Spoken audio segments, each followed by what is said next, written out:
everyone. Welcome to a brand new episode of Ranger Now for the week of November 10th. I'm Brad Stefani. Welcome. My name is Samantha, back here again with you guys. Awesome. There was no Ola this week. I'm disappointed in you. Nope. I'm sorry. Just we gotta keep it strictly one language. Oh, hey. I only know one language, so. I know. Spanish for Dummies. Yeah, there you go. That's a good book. Well, anyways, we have Adam Berg from Stray Light. Let's give him a round of applause. Yes. Adam, what is going on? Well, thanks for having me. Yeah, no problem. So, Stray Light, what is it? Stray Light is basically our campus's literary magazine, and it's run primarily through internships and volunteers. I think the staff right now is about 12 people. We put out 2 print editions annually. We put out a website of content, new stuff going up every week. It's not very well known, but we're working to change that right now because it is a good resource for the campus to have. So what do you do specifically for Stray Light? Well, it's kind of 3-ish fold for me because I'm the lead fiction editor, which means I'm supervising the people who are working with the fiction. I'm the host of the Stray Lights podcast, The Pub, which we're talking about all things literature basically. And I'm the interview coordinator actually, so it's weird to be on this side of things right now. Oh, wow. Yeah, busy man. Yeah, it takes a lot. So with, you're talking about the pub. Where do you guys broadcast this podcast from? We actually go out of WIPZ. Okay, we had Really? Sky on. Yeah, we did. So how often do you guys do the podcast? We're on every Wednesday from 11 to noon, just for the hour, but every week.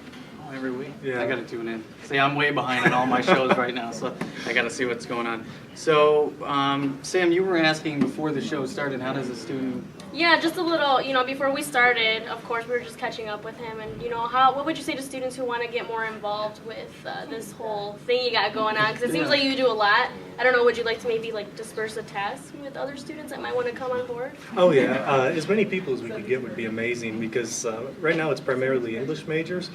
But the nice thing about it, we have internships for communication, business, marketing, just about anything where you could use an internship. We will find something for you to do. Just get our name out there, get the website design going, so graphic artists and all that would be great. The best way to go about it would be to contact Dean Karpowitz, and unfortunately I don't remember his email off the top of my head, and I'd spell his last name wrong anyway. But we could probably put that up somewhere, or just go to straylightmag.com, and I think you can find Dean's email address pretty easily. Yeah, definitely. So calling all majors, if you guys are there you go. interested in collaborating with this young gentleman, hit up Dean Karpowitz. So what's, how do I get a copy of the magazine? I'm sure, is there a subscription or something? Yeah, there's a couple of ways to go about it because on our website we do offer a shopping cart type thing where you can get subscriptions.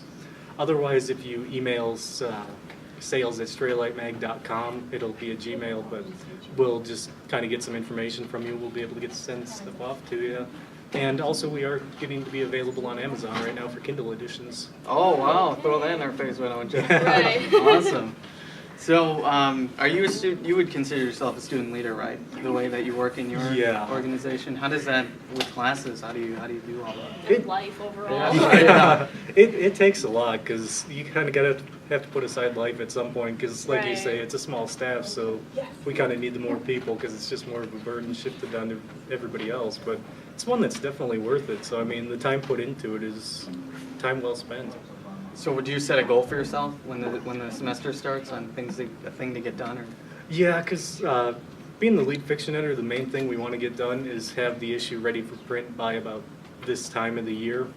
And so far it's working out pretty well because it involves editing the stories, sending those off to the authors, getting their okays or nays on the edits, and getting everything laid out. Awesome.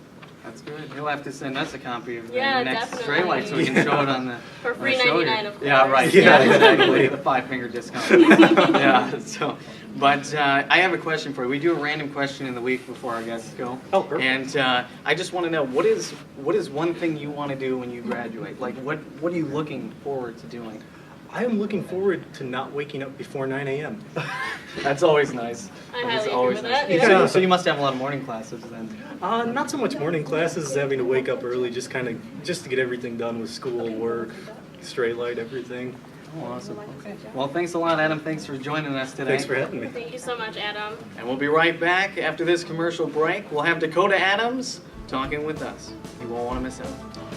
We have some old issues in the office from 1972 when the paper was founded, Oh and my they're like God. yellow and they're like little, they're like pamphlets. It's awesome. It's so cool. What, they do them on like typewriters or something? Really? No, I don't kidding. know.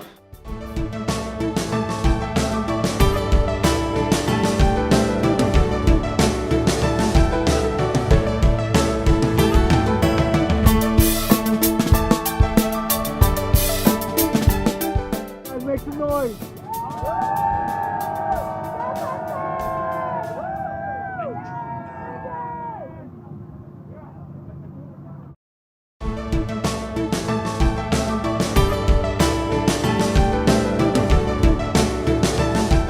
Welcome back to Rangers Now. I am Samantha, again here with my awesome host, Brad Stefani.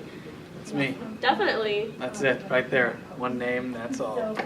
Oh my God. You know, like those Dave Gruber commercials? One call, that's all. One call, that's all. One name, that's all. I don't even know if that's the right commercial. I don't have any idea, but I'm gonna let you keep going. All right, so just a reminder for all of those current students that are here at UW Parkside, if you still want to get involved on your campus, kind of know what's going on with your own student government, remember, every Tuesdays at 5 in the Walnut Room, PSG meetings are held. Doors are completely open, so don't feel shy. Walk right in just to know what your student body and your president is doing here on campus. Now, speaking of Parkside student government, we have one of our very own senators here today. So we do. should probably get started and introduce him. Dakota Adams, come on down. Yeah. How you doing, sir? How you doing? Thanks for having me. Yeah, no problem. Thanks for stopping by, man. Oh, happy to be here. Happy to be here. So, Veterans Day is coming up. It is. And what part do you play in all this? Well, here on campus, we have the Parkside Military Veterans Organization, and we are very active in finding veterans on campus and, you know, getting that camaraderie together that we had while we were in service. And I'm actually the president of the Parkside Military Veterans Organization, and we are going to actually have a great event on Veterans Day.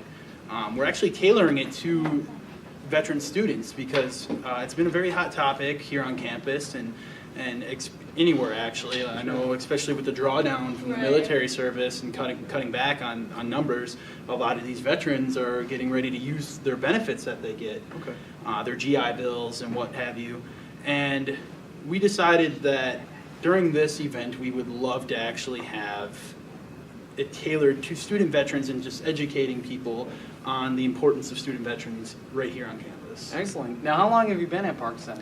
I actually got here just about a year and a half ago. I started, and I went to a previous university. I was actually at UW River Falls. Okay. And Wow, that's quite a drive. yeah, it was quite the move. You know, I went there for a semester.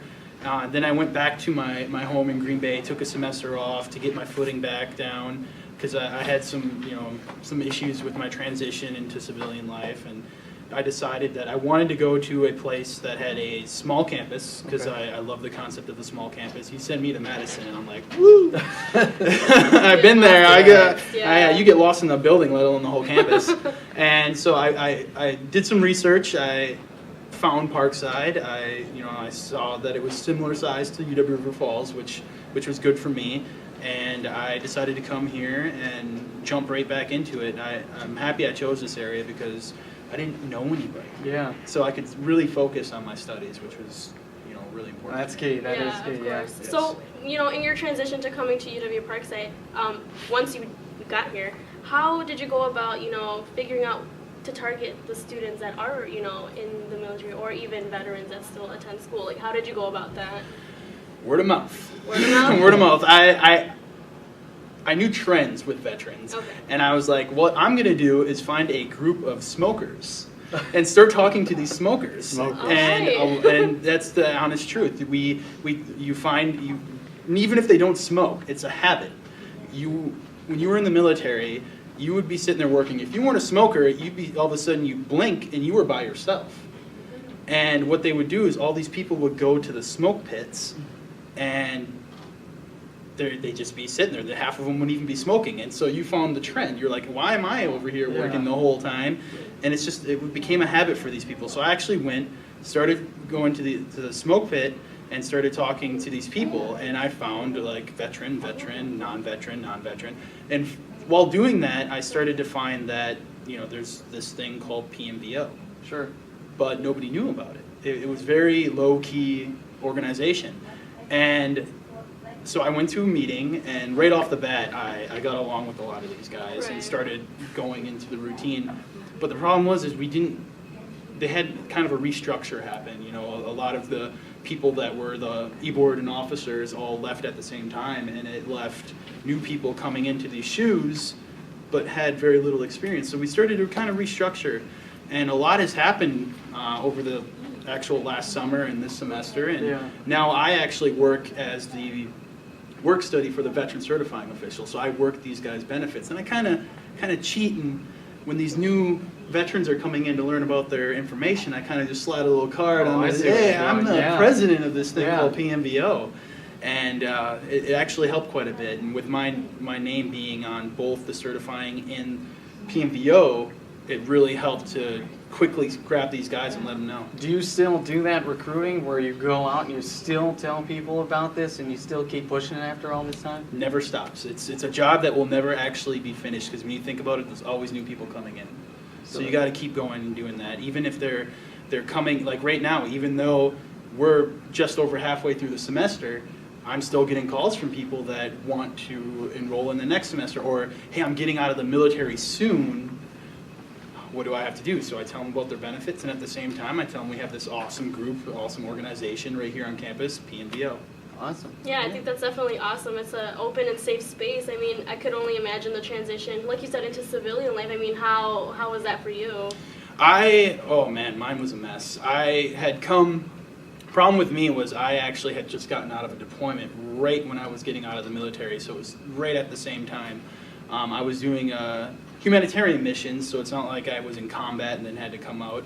I was working the Pakistan flooding that had happened, and right when I was getting out, I was also trying to go into school right off the bat, trying to find a new job, trying to move.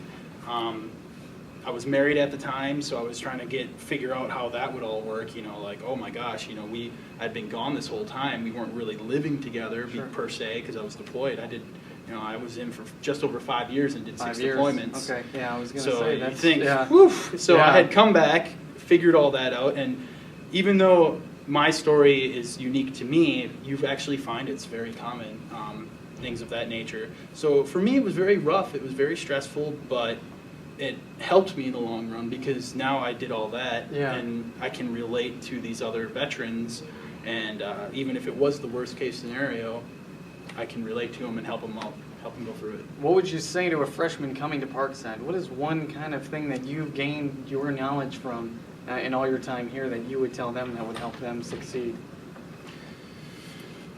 I would say like-minded individuals. I know it seems kind of like, oh, well, he's a veteran, he's going to say that. Find like-minded individuals and find people that like something that you like or that you're passionate about. It doesn't, like is actually not a strong enough word. Passionate. You have to have passion in it. Like me with my veterans, anybody that knows me knows that when it comes to veterans, I will do anything. If you can find those people, you can make things so much easier. I mean, we have so many organizations here at Parkside that when you're coming in, it's ridiculous when you think about it. Big. When you come in, you're going to find something. If you don't find something that you can relate to, you are a very unique individual. Or you can even start up your own. You but can, I mean, right, like that's you said, it, yeah. But it will be easier if you find somebody Exactly. that is. I mean, if not, start it. I'm sure you'll get members. I mean, networking, when you're coming in as a freshman, networking. I would say doing that, and just by meeting those people and networking, you'll get advice, you'll learn how to pace yourself. It'll be a smoother transition than if you just come in trying to be a single individual. Yeah. Before we go, we always do a random question in the week, and it's always different. Now, you told me that you served for a while. How many countries exactly have you been to? That's my question to you. Well, while I was in the military, I had been to 42 countries. Wait, 42 countries? 42 countries. And what's your favorite from that group? Australia. Why? Oh, beautiful country. The individuals are so much fun. The food was great. I got to go on crazy safari style things. I got to see kangaroos, koala bears. I almost got gutted by a kangaroo. But Oh, Oh, my God. God. normally from like, like a good 10 feet away, they jump up and take off. Well, this one was sleeping, and it jumped up and it went back and it clawed at me. And we actually found one, and it ripped my blouse right down the middle. Oh, my God. But we actually found one later on, and I found that its nail alone is the size of my hand. So I was very lucky. Just a couple more Richard's inches. guts open. So Yeah. you would encourage us to still go to Australia? Oh, right? of course. Regardless the Despite, experience. Of course. you know, Well, me, Exactly. I was a Marine, so we were a little crazy. Let's go do Yeah, this without right. any guidance. Oh, my gosh. No, it's a beautiful country. You'll have the time of your life. I guarantee it. Awesome. Well, thank you, Dakota, No for problem. coming, and thank you for serving the country. Oh, no We problem. appreciate Thank it. you very much. I'm Brad Stefani. And I'm Samantha. Have a great week, everyone. Stay tuned for another episode of Ranger Now next week. It's our special Thanksgiving long edition because we're going to have a ton of guests next week, so stick around.